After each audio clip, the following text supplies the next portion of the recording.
Ya. Buenos días, jurados. Hoy día voy a exponer sobre el proyecto bueno, debido al proyecto de tesis.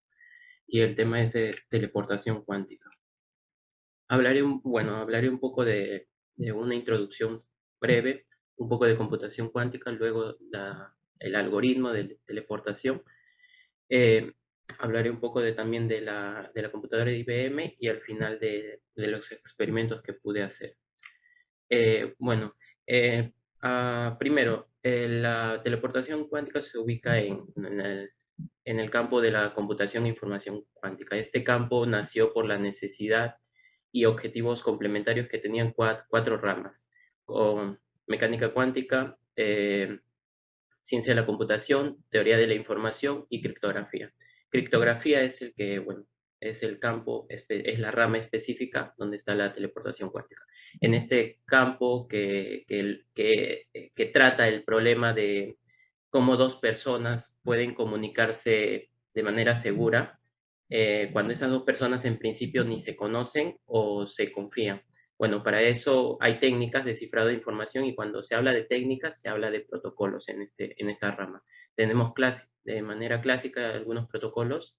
Uno es el cifrado de Bernard, el otro el protocolo de RSA y por otro lado en criptografía cuántica tenemos el protocolo de codificación superdensa y el protocolo de teleportación cuántica, que es el que se va a tratar en en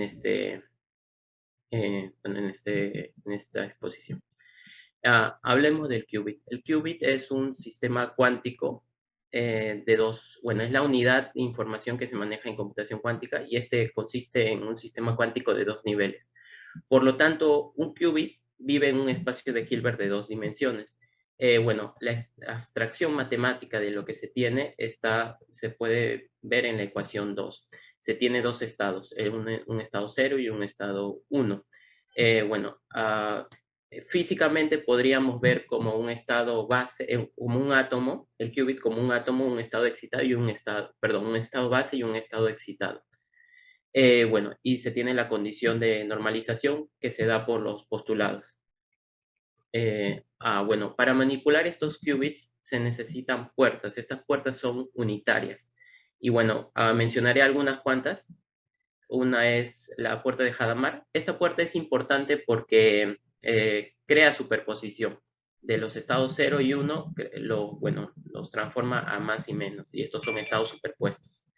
Bueno, acá tenemos una representación. Otro es la puerta X. Este es una puerta X o NOT, que lo que hace es mandar del 0 al 1 y del 1 al 0. Estas puertas son lineales. Bueno, la puerta Z lo que hace es dejar invariante al 0 y bueno, al 1 bueno, le agrega un menos. Y el último es la operación de medida. Esta operación de medida lo que saca bueno, cuando se lo opera sobre el qubit, bien te puede obtener los bits clásicos de 0, 1. El 0 con probabilidad que se dé de alfa al cuadrado y el 1 con probabilidad de beta al cuadrado. Este es su símbolo para la medida. Y bueno, hablemos también de un estado de 2 qubits. Este estado de 2 qubits es un producto tensorial de los subespacios donde vivía cada qubit. Por lo tanto, este espacio en general donde vive este estado de 2 qubits es un espacio de Hilbert de 4 dimensiones. Es una combinación lineal de una base, bueno, de esta base que está representada en la ecuación 7. Ahora, decimos que este estado es separable cuando podemos representarlo de esta forma, como un producto tensorial de dos estados o de dos qubits, bueno, que cada uno está en su propio subespacio. En caso contrario, no se puede hacer esto, se dice no separable o bueno, en más específico, es un estado entrelazado. Esa es la extracción matemática que se tiene. Ahora, para generar un estado de entrelazamiento se necesitan puertas cuánticas de dos qubits, no de un solo qubit. La puerta que genera dicho entrelazamiento es la puerta CNOT. Eh, Esta puerta CNOT actúa sobre dos qubits. El primer qubit se llama qubit control y el segundo qubit se llama qubit target. Y dependiendo del qubit control sea 1 o 0, va a actuar sobre este qubit target. Como podemos ver, si acá es 0, no le hace nada al qubit target, y si se tiene uno, le hace un not, o sea, se podría decir que lo niega.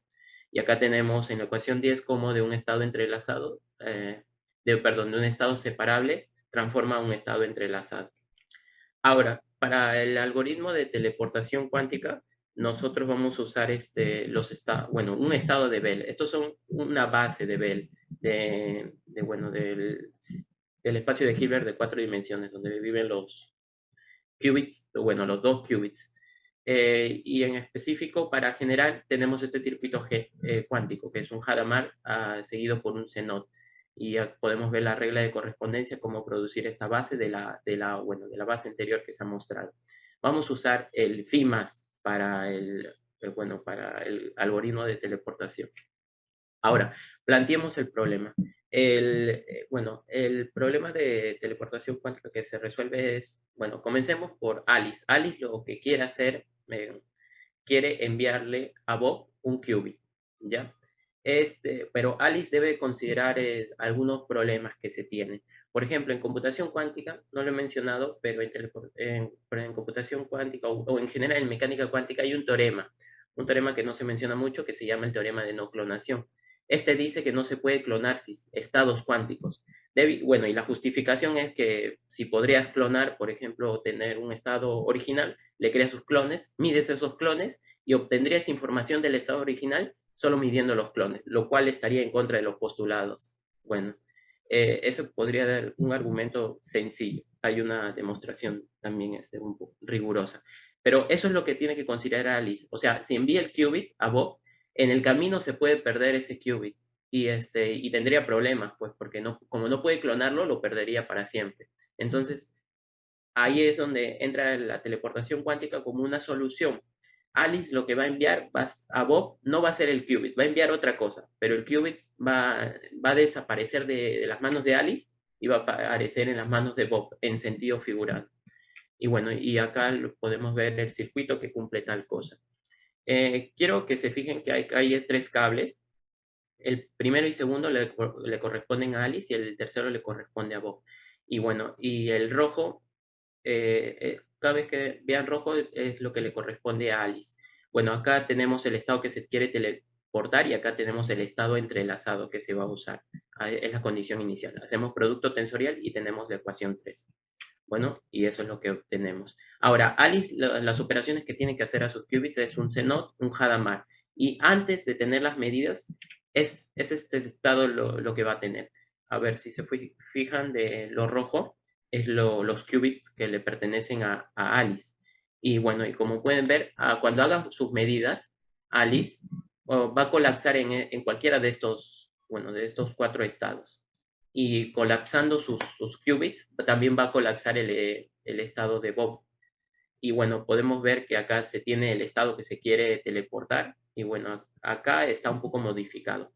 Ahora, cuando hace las medidas, Alice tiene que enviar por un canal clásico qué correcciones tiene que hacer Bob para que este tenga el qubit original que tuvo Alice. Eso lo hace bueno, midiéndolo y se lo manda, como se puede ver.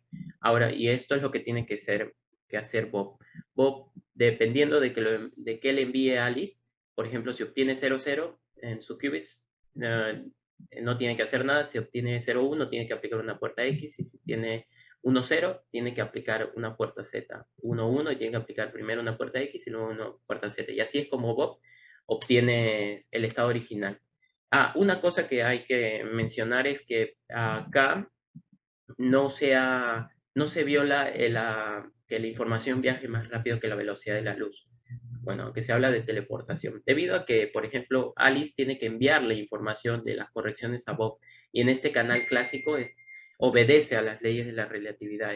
Esta información viaja menor. Aunque el qubit se ha colapsado, se podría decir más rápido, Bob, para que se entere qué correcciones tiene que hacer, primero tiene que esperar lo que le dice Alice. Y otra cosa es que no se ha clonado el estado cuántico, porque Alice tiene que destruir sus qubits, tiene que destruir el qubit, y bueno, para que le aparezca después a Bob, tiene que hacer el colapso. Y bueno, para probar el algoritmo de teleportación cuántica en este trabajo, se ha usado la computadora de IBM. Bueno, este acceso que se le llama la Quantum Experience de IBM, de Google, se puede acceder, bueno, mediante el enlace, con solo tener una conexión a Internet. Y bueno, en principio para correr el hardware de IBM se podría hacer de dos formas, usando un gestor bueno, un diseñador de circuitos que solo arrastras las puertas cuánticas, o puedes usar Python. Yo en el trabajo usé más el de arrastre por ser más, bueno, más intuitivo. Y bueno, pero también puse como alternativa el de manejarlo con Python. En específico, el paquete Qiskit es el que permite controlar en las computadoras cuánticas. Y bueno, primero, ¿qué algoritmos corrí? Voy a comentar. Por ejemplo, se comienza con el estado cero acá y apliqué un Hadamard y obtuve este resultado final. Y como podemos ver, tenemos 50% de obtener cero y 50% de obtener uno. Ahora, yo le indiqué a la computadora cuántica de IBM que me dé 2024 disparos. Por disparos me refiero a ejecuciones. Ejecuciones y bueno, y conté cada vez cuántas veces colapsé a cero y cuántas veces colapsé a uno. Y obtuve que 49,80% colapsó a cero y 1% colapsó a 50,20. Acá podríamos ver que si tal vez si hiciera más disparos, o tal vez obtendría estadísticas que más se asemejen a lo que se da teóricamente. Bueno, en el siguiente circuito vamos a ver que esto no es posible. Bueno, en entrelazamiento. Entrelazamiento también lo general entrelazamiento acá comienza de 0, 0 y obtuve, este es el resultado final. Como pueden ver, 50% de que obtenga 0, 0 y 50% de que obtenga 1, 1.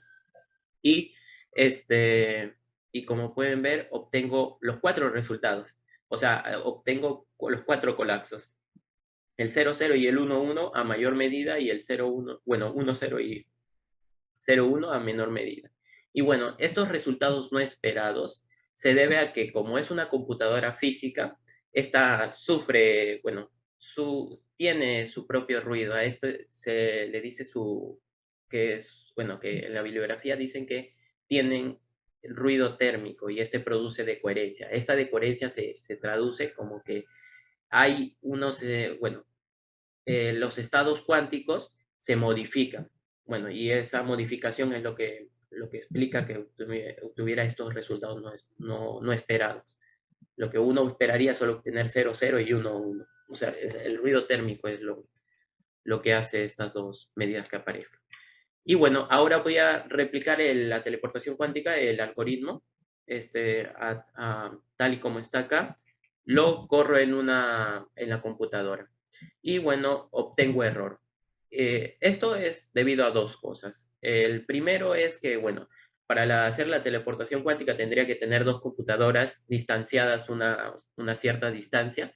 Y bueno, yo solo puedo manipular una computadora, un hardware a la vez. Así que esa es una limitación. Y el otro, bueno, es debido a este error aparece a que, por ejemplo, para hacer el algoritmo de teleportación cuántica tengo que hacer medidas intermedias, o al menos Alice tiene que hacer medidas. Acá se ve estas medidas. Pero la limitación es que cuando haces esas medidas intermedias, el sistema colapsa. Y bueno, y te manda el error. Viendo en detalles, este error te indica que no se ha podido ejecutar unas puertas. Si se refiere a que las puertas siguientes después de la medida ya no se pueden hacer, pues la medida, bueno, hizo colapsar todo. Entonces, bueno, sin embargo, en el trabajo se ha querido ver que también trabaja este circuito. Así que, bueno, se usó un principio que se llama el principio medida diferida. Este principio dice que se puede mandar las medidas al final de tu circuito, pero tienes que hacer cierta equivalencia. Estas equivalencias, por ejemplo, de medida y el X, tienes que mandarlo a hacerlo un CNOT, y del medida al Z un CZ. Este CZ actúa igual que un CNOT, solo que en vez de aplicar un NOT, aplica una puerta Z, cuando esto se tiene un 1. Entonces, hago el reemplazo y bueno, acá están los dos reemplazos del CNOT y el CZ y obtengo estas estadísticas. Acá lo que me indica en principio, bueno, no, perdón, lo que me indica es que yo obtuve 89,40% de éxito, o sea, se teleportó bien, y 10,6% de fracaso en 8.192 disparos. Este es el máximo que me puede permitir las computadoras cuánticas, el máximo para hacer estadística. Y bueno, este resultado de fracaso, como indiqué anteriormente, se debe al ruido térmico. Cada puerta asociada te presenta un ruido. Esas son implementaciones físicas que no he considerado en el trabajo. Y bueno, y ese es el resultado que pude obtener. Y bueno, Alonso, 3 minutos más para que acabes tu exposición, sí, por ya favor. acabo, ya acabo.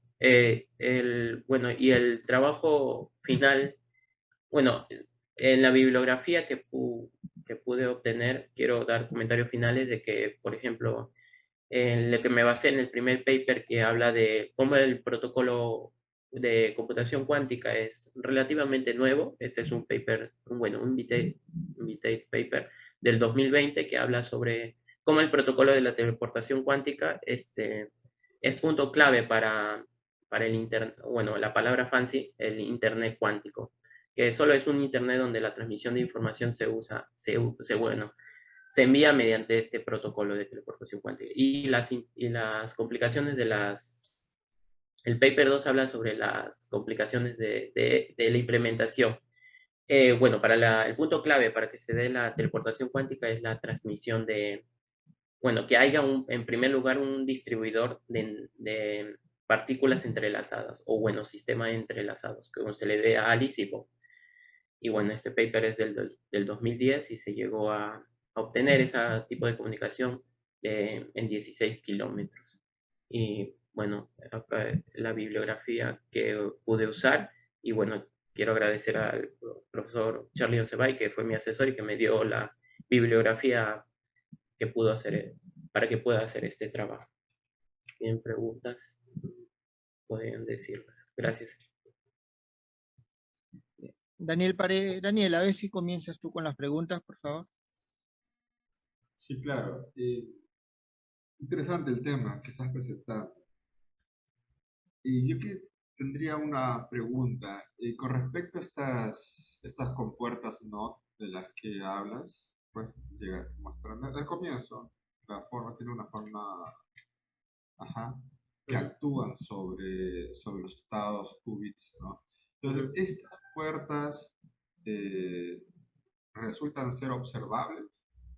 ¿Son observables o no? No las son. No, no, los observables son, al final te dan resultados. O sea, claro, son, o, no, no, no son observables, transforma el qubit nomás. Pero no, claro, acá podría entenderse, mm, no, transforma del 0 al 1 y del 1 al 0, pero no, no es observable. ¿Por qué no se Observable, bueno, porque un observable, en principio, claro, es un operador, pero este operador sirve matemáticamente para mostrarte, bueno, los posibles autovalores que puedas obtener.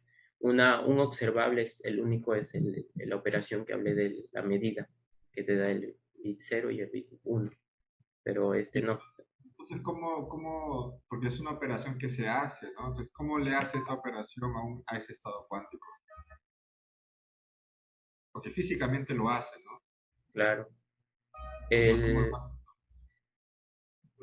bueno, tendría que, eso ya corresponde a lo de un poco de la implementación física, lo cual no he considerado. La abstracción matemática es esta nomás, de que pasa del 0 al 1, que es como el equivalente a la compuerta clásica del NOT, que niega el bit, por ejemplo, del 0 al 1 y del 1 al 0. Similar, pero no, no he considerado la... Y otra pregunta, ¿no? Vamos al esquema de cómo transmite Alice a Bob la información. Ujú. Ahí me dices que en realidad Alice le entrega, a lo que yo he entendido, ¿no? Le entrega un qubit, ¿no? Le hace algunas operaciones y luego le da reglas de corrección a Bob. Sí, por este canal clásico. Esto se representa como canales clásicos. Ujú. Ya, entonces, y justamente porque una de las motivaciones de esto es la seguridad. Ujú. Entonces, si alguien logra, digamos, escuchar la comunicación entre Alice y Bob, o sea, logra recibir la información que está recibiendo Bob y conoce este algoritmo, entonces ya la seguridad está violada, ¿no? Claro. Porque sabría, o sea, podría descifrar el mensaje, entonces la motivación original ya no se cumple. Sí, eso es correcto, pero lo que previamente acá se tiene que considerar, claro, hay dos, se podría hacer en dos, un espía podría interferir en bueno, en dos transmisiones. Una es en los estados entrelazados. Como hablé, Alice y Bob, si se da cuenta, tienen un miembro de un par entrelazado, el FIMAS. ¿Ya? Entonces, esto previamente alguien tuvo que dárselos. O sea, por ejemplo, crear un estado entrelazado y separarlos y darle uno a Alice y el otro a Bob. Ahí podría un espía, por ejemplo, intentar copiar ese estado entrelazado, pero al momento de copiar, debido a que existe el teorema de no clonación, va a perturbarlo de todos modos, va a perturbar ese estado entrelazado y no, al final el algoritmo no funcionaría y él obtendría bueno, otra cosa. Y bueno, y acá si en la transmisión entre Alice y Bob, si hay un espía y ve qué mensajes le ha enviado Alice y a Bob, él no puede hacer nada porque aunque tuviera las operaciones, tendría que hacerlo en el estado entrelazado, pero no lo tiene y no lo puede tener porque no lo puede clonar ni siquiera. Se entiende? O sea, aunque, claro, Alice públicamente podría decirle a Bob, tienes que hacer tal operaciones. Y él, Bob, nada más podría hacer esas operaciones en su qubit que le pertenece y obtener el estado cuántico que le corresponde a Alice. Otra persona no lo podría tener. Por el entrelazamiento, pues. El entrelazamiento es lo que permite, es el punto clave en este algoritmo. Ok, y finalmente mi última pregunta es, esto, bueno, esto es con respecto al envío, ¿no? De información encriptada, ¿no? Que es algo nuevo, bueno, todo es Claro. un paradigma, ¿no? Pero ¿qué pasa, por ejemplo, con respecto a las técnicas antiguas, ¿no? Por ejemplo, tú has sido mi alumno en el curso de métodos numéricos. ¿Qué pasa, por ejemplo, si yo quisiera, es posible hacer un run ejecuta? ¿Hay alguna ventaja de hacer un run ejecuta en una computadora cuántica con respecto a una computadora clásica? Mm, mm, ¿Más rápido? bueno, por lo que bueno, tengo entendido, las computadoras cuánticas lo que te va a arrojar es, bueno, resultados, van a hacer operaciones, estas operaciones van a ser, se podría decir, tienen bueno, se podría decir, unos algoritmos, que los algoritmos no son deterministas, sino son, bueno, como probabilísticos. Ahora, existen estos algoritmos probabilísticos que ya se han implementado en algunas computadoras cuánticas. Uno es el de, bueno, ordenamiento. Uno es de, por ejemplo, que te permiten hacer, en vez de hacer tres operaciones de repente, operaciones, solo haces una operación y esto vale por tres, lo cual es, le da una ventaja bueno, a la computadora cuántica Bueno, frente a la o sea, computadora no hay clásica. algoritmos clásicos implementados en una computadora cuántica, ¿no? Por lo No, que, porque, claro, y bueno, Runge-Kutta, me atrevo a decir que sí, se podría implementar, pero tendría también un poco sus dificultades. Pero no he visto un algoritmo específico para ese. bueno, para ese algoritmo, o sea, el equivalente clásico. No significa que cada equivalente, o sea, no todos los algoritmos clásicos tienen su equivalente a un algoritmo cuántico. Todavía se está trabajando.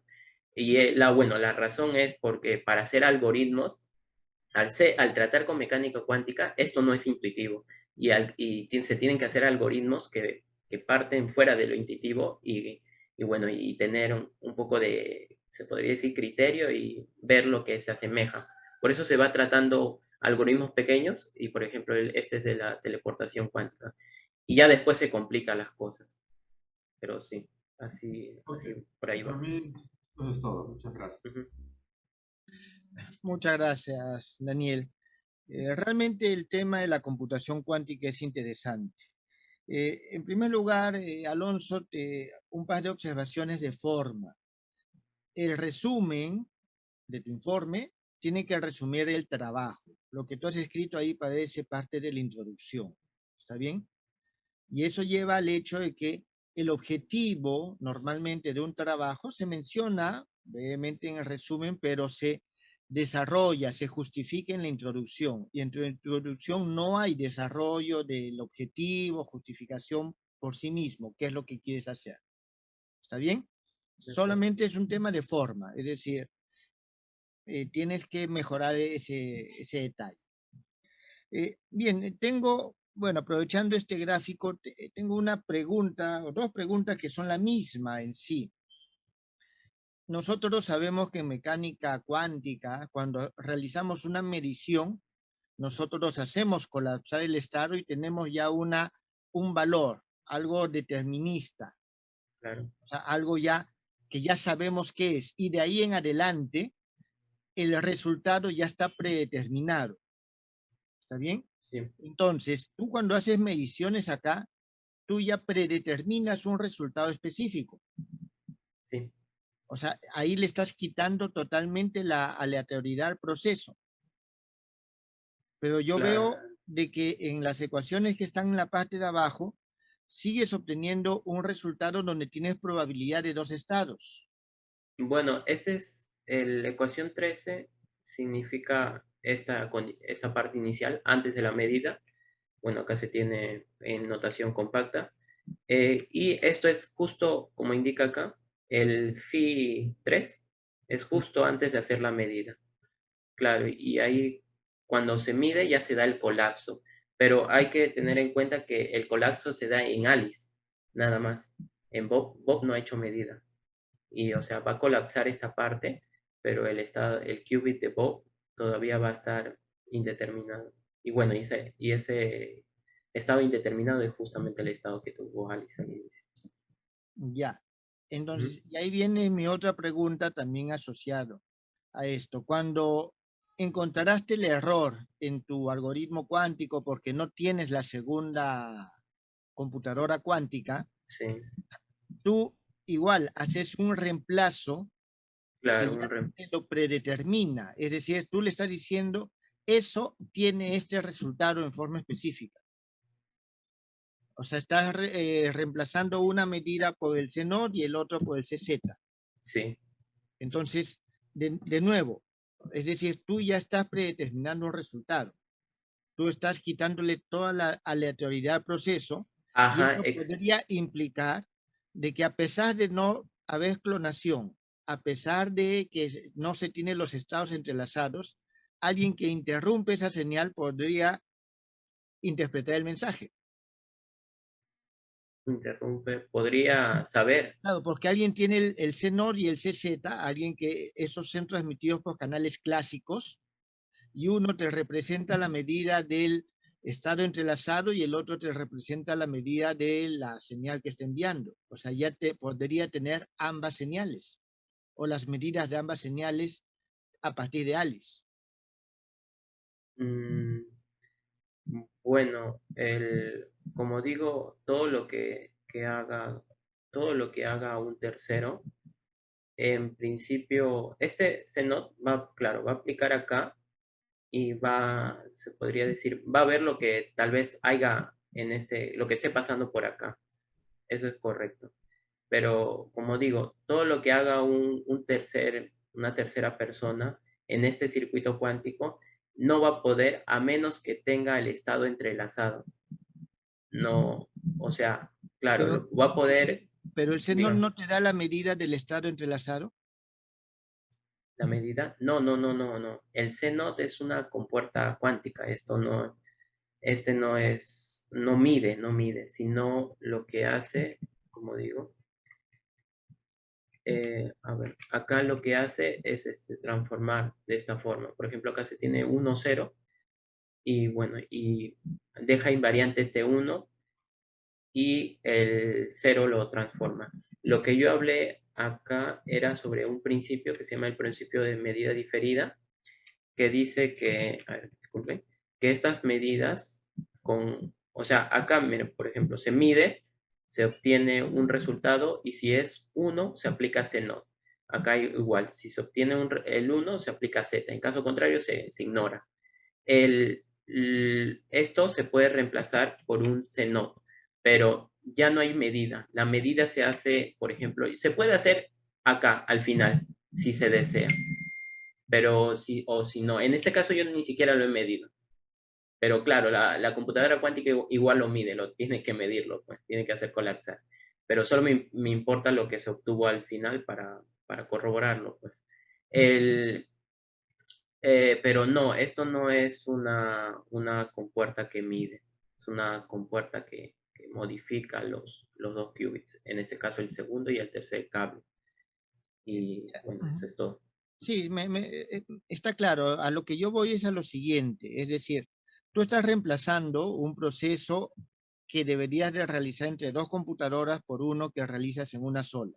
Ujú, Entonces, ese reemplazo, y ahí va un poco más como observación, si vas a continuar en este tema, ujú. es de que ese reemplazo te da una predeterminación de todas maneras, y te da Sí, algo que ya está definido. Tú estás asumiendo ya un resultado y en función de ese resultado asumido es que obtienes ya un valor. Entonces, lógicamente, ya pierde cierta capacidad y tal vez ese es el 10% que tienes ahí o algún otro factor más de la indeterminación que debe tener para no poder, para poder servir de un sistema de encriptación, ¿no? Un poco por ahí lo que voy. Ya tendría que hacerse prueba con dos máquinas para que realmente verifiquen efectivamente. Bueno, sí, sí, de mi lo voy parte a eso es todo. considerar. Sí, claro, de mi parte eso es todo, Alonso.